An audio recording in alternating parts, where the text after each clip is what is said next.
Hello friends, how are you? My name is Corbin Reed and welcome back to my YouTube channel. Today I am coming to you with 2025 timeless design trends. So this is a video that I did last year. The first interior design trend that is dead and gone in that went 2024 is the viral. accent wall. About 1 million Goodbye. views, which is really In with exciting. full room some of the feedback that I got, the full people were really room, upset about board was and batten, people any like wall the idea that treatment you you're have to spend doing, money to shiplap, redo things you know, according to what's in and what's out from year to year, because doing anything design wise, especially in the hardscapes, which is mostly what I'm going to talk about today, is less decor, more like hardscapes, like surfaces and walls and things like that.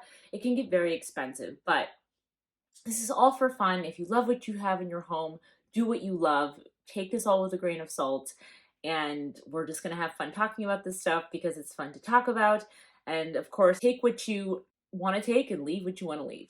The first timeless 2025 interior design trend I want to talk to you about today is color drenching. I actually have not done this in any other room in my house except for my master bathroom. But color drenching is when you take a color, you can take any color you want, but I think the ones that look the most designer and high end are like desaturated. So like deeper reds, deeper greens, deeper blues. Like this color on my wall is like a lime wash. And if I had color drenched, which I did not, it would have been on the ceiling, on the baseboards, on the doors, on all of the trim. I just did the walls, which I regret. But this is gonna get turned into a different room in the future anyway, so I'm not gonna worry about it. But what you want to do to incorporate this trend is typically you want to do like an eggshell or a matte finish on the walls and then go higher in sheen on the trim, the baseboards, the doors, and the ceiling. It's for function, but also just aesthetics. If you do something matte on the ceiling, it's going to show every little bump and groove and all of that on the ceiling. But I love this trend in smaller spaces. Like I said, I did this in our powder room in like a muddy lime wash color, which I still really enjoy. It sort of cocoons the room and makes you feel just like warm and fuzzy. I love it in pantries, in kitchens, in entryways. Honestly, there's nowhere you can't put it. Dining rooms. And I love these like deep berry tones, deep blues, deep reds, deep greens. They're super beautiful. Color drenching is going to be huge in 2025, but I also believe that it is a timeless look and you really cannot go wrong if you apply it, like I said, in those desaturated tones. So the second timeless interior design trend that is trending in 2025 is material drenching. So similar to color drenching, this is just when you take something like a pattern or a wood or a velvet or a marble, which can be very expensive, or a tile, and you put it everywhere. You put it on the walls, you put it on the floors. For marble specifically, I mean, I would probably just leave that for a bathroom just because anywhere else it's just kind of impractical and can look very cold. Like I guess a kitchen could work, but I think bathrooms are best for that. I've seen some really beautiful marble drenching with like Calcutta viola and brass harbor finishes, which is really gorgeous.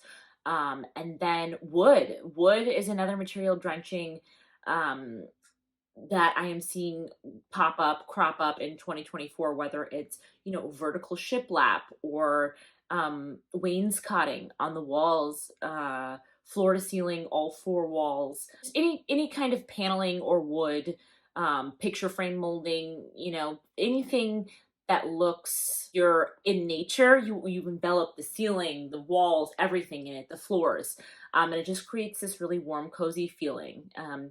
With velvets, you could incorporate it with fabrics and do it on furnishings, and then also put it on like the pillows, and you could put it in the curtains. And then, you could do any other upholstery in the room like chairs. And it doesn't all just be the same color, but when you repeat that for fabrics, that rich material like a velvet or a mohair, more than one place, like the drapery, which goes on the walls and then on the furnishings, you get again that cozy enveloping feel, which I think is timeless and really luxurious looking and feeling. And then for pattern, what you want to do is choose something in the same color family. If you have some trouble figuring that out, I would look at a color wheel. But typically what you want to do is choose like a floral and a stripe and maybe like a block print, all in the same color family. And, again, because it's a fabric, put the pattern on the curtains and then put some on the pillows, if it's in a living room or in a bedroom. And then you could upholster a chair and you can sort of mix and match the patterns you are using, but you are drenching the room in various patterns, therefore creating this enveloping feeling. And of course, the same thing with tile. You can use it as wainscoting in a bathroom and take it up the walls, from the floor to the walls. You could even put it on the ceiling. I've seen a really beautiful image of it, of a barrel ceiling with ceramic tile, a Zalige tile, which is gorgeous. But again, I would reserve that for kitchens and bathrooms and that sort of thing. It's your home, do what you want. But material drenching is going to be another trend in 2025 that I believe is timeless. So the third interior design trend is bookshelf wealth. Now, another thing that people are calling this is like old money aesthetic. And to me, a really fun way to incorporate that is adding built-ins in the form of bookshelves. There's just something about having a collected showcase of books that screams culture, that screams home, that has been curated over time. You can use the bookshelves to also show off like pieces you've collected from travels and things like that over the years, things that have been passed down to you, heirlooms. It just screams that old money aesthetic. Now, while old money is in, bookshelves are timeless. So this is a trend that I believe, if you take the time to either do it yourself or incorporate it by contracting out the work, this is not a trend that will ever go out. So this one, you can incorporate this. I've seen people carve out nooks. You could put like build it up around a sofa, or you could create an L-shaped corner. Jerry Design, I believe, is the interior designer's name. She's in Europe somewhere, maybe Scotland, and she created this L-shaped bookshelf corner near her entryway that is just so gorgeous, and she uses lighting really beautifully in the shelves, and it's a tiny space, but you just want to sit down and read a book and it just calls to you. You could also put it in an unconventional place like a dining room, and let it be the backdrop for entertaining. Or you could just cozy up any kitchen too. You could put it in a kitchen and make it cozy in a kitchen with a floor to ceiling bookshelf, or just any small space. I think if you take those bookshelves floor to ceiling, you could do an IKEA hack and use Billy bookcases, or you could contract the work out or build them yourself. I just think it's a timeless look that, again, perfect for book collections and decor that you want to display to just make your home feel timeless and collected. I don't know about you, but it can be really hard for me to plan and visualize my interior design projects simply using often mediocre 2D drawings that I jot down with a pencil and paper. But recently, I discovered a much better user-friendly and beginner-friendly interior design planning tool called Cohoom. Cohoom is a design software that allows you to imagine your interior design projects in 2D, 3D, and 720-degree renderings using virtual walkthroughs or the AI tool, which can suggest the best layout for your plan. So whether you're a professional or a DIY enthusiast like me, Cohoom helps you see and plan out all of the interior design, architecture, hardscapes, furniture, and even decor in a lifelike visual interface. So this is what I'm showing you here is a live screen recording of the process of me putting up the walls of my office renovation, which is a project that I plan to work on in 2025. And we just discussed that one of the design trends in 2025 that carried over from 2024 is bookshelf wealth. And that is what I plan to integrate that design trend into my office by designing a floor to ceiling library that goes over my entry door, and envelopes the whole wall, adding vintage lighting, a bioethanol fireplace, a library ladder. It's going to be beautiful. And with Cohoom, I was able to plan it all out to scale down to the flowers I want in the space. For example, here you can see I have a 3D rendering of what I plan to renovate my office into. I started with taking measurements of my walls and building the room using Cohoom's custom cabinetry tool.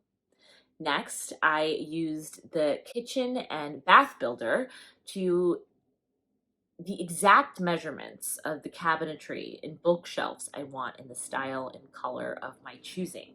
They have thousands of materials and colors and cabinet styles to choose from to make that possible. I added this fireplace to scale, also using the resizing tool. And another trend we discussed is customizing smaller spaces, which kind of goes hand in hand with the bookshelf wealth, like creating little nooks in areas with built-ins. And this is where in this room, I'm also going to incorporate this trend by adding a Murphy bed just to maximize the space and adding like a little built-in seating to create. I created it using the custom cabinetry tool with Cohoom. So I was able to build this Murphy bed to scale with the exact cuts I'll need on Cahoom and add that paint color, which is very close to the color I know I want to use. I even added the built-in bench next to the Murphy bed to provide maximum function to the space. And lastly, no room is finished until you add the decor. And the great thing about Cahoom is they offer decor. So they offer soft furnishings like curtains and rugs from their public library, which you can again customize to fit the size, scale, materiality, and style of existing furnishings that you already have or furniture that you plan to purchase in the space. It just really helps you to get a full picture of what you want to do in the room. Cohoom is great if you don't know exactly what design trends you want to try in your room, but need to see them visually to know if there'll be something you love altogether in your space before you actually execute it. And the best part is it works on a cloud. So if you aren't a designer or DIYer like me, you can share your vision with whatever collaborator you need to get the job done. There is also a real-time rendering feature, which launched this year, so be sure to check that out. And if all of this looks good to you, links to this Cohoom product are linked below in the description box. Thank you again to Cohoom for sponsoring this portion of today's video and partnering with me. The next trend that is timeless that we are seeing in 2025 is curves in architecture and in furniture. So bookshelves that have curves, a curved arched bookshelf, whether it's built in or it's a piece of furniture that's against a wall, openings and paths throughs that are curved, maybe even have a molding detail inside of them. Coffee bars that are built into walls that are curved, and little nooks are super in. We're seeing them on moldings and cabinetry. Curved cabinets, like islands that have a curved edge instead of those hard 90-degree angles. Curved mirrors and sofas and accent chairs. I think there's this sort of movement towards romanticism and just creating a little bit more of a flow in a space. Curves are very sexy and romantic, and they just soften a space, whether it's in the architecture or in the furniture. This is a trend that I don't think is going to go anywhere. Archways have been around since, Greek times, Roman times, and old, you see them in old structures. So I think you want to pay attention to the style of the home. If you live in you just want to not ignore it, especially if it's an older house. But I think adding curves, there's always a way to incorporate them in the architecture that will work with the style of the home. And I think it's a great option if this is a trend, a timeless trend that you want to incorporate into your home.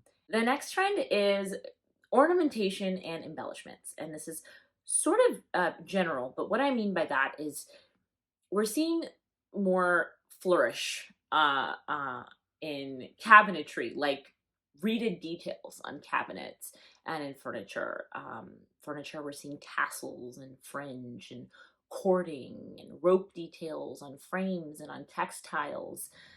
Pleated lampshades, not just the smooth look, or pleated ottomans or slip-covered pleated sofas. I actually created a slip-covered pleated sofa with a skirt this year myself. I made it out of a deep green olive velvet that I'm in love with. So if you're a sewer, that's something you could, a slip cover for a piece of furniture to give it that new trendy new life would be a great option.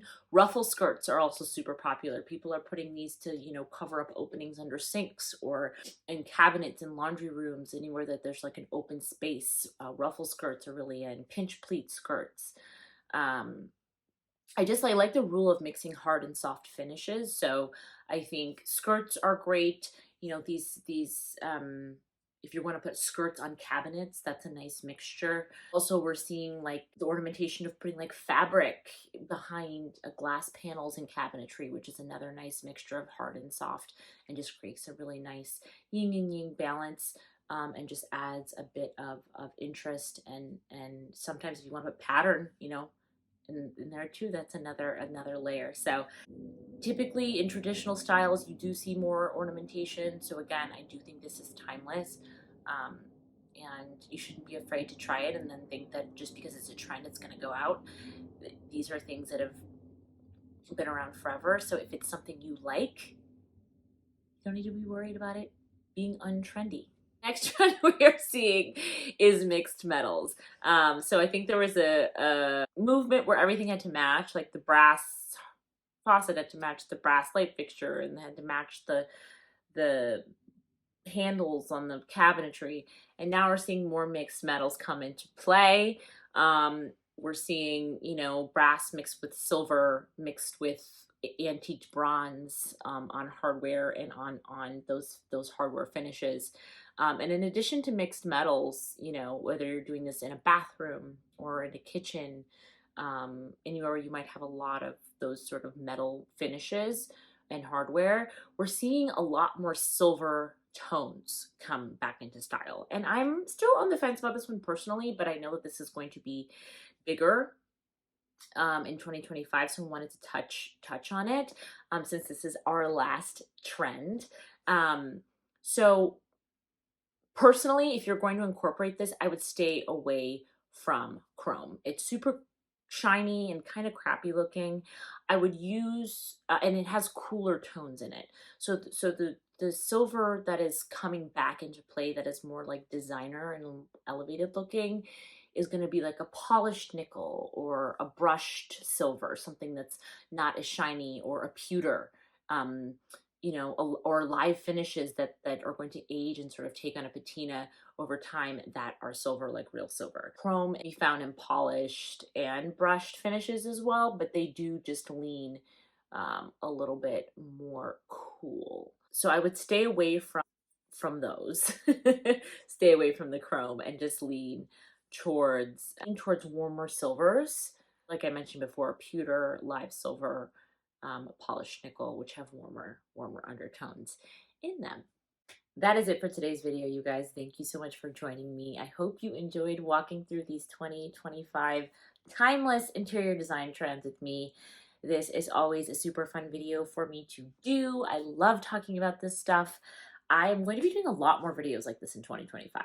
I think it's fun to talk about design trends. I think it's fun to talk about ways to cozy up your home, and just to give you guys tips and tricks on how to incorporate the things that I do with step by step. I think that's super valuable. I come to YouTube to learn, so I want to do more teaching in 2025 and less like influencing, if that makes any sense.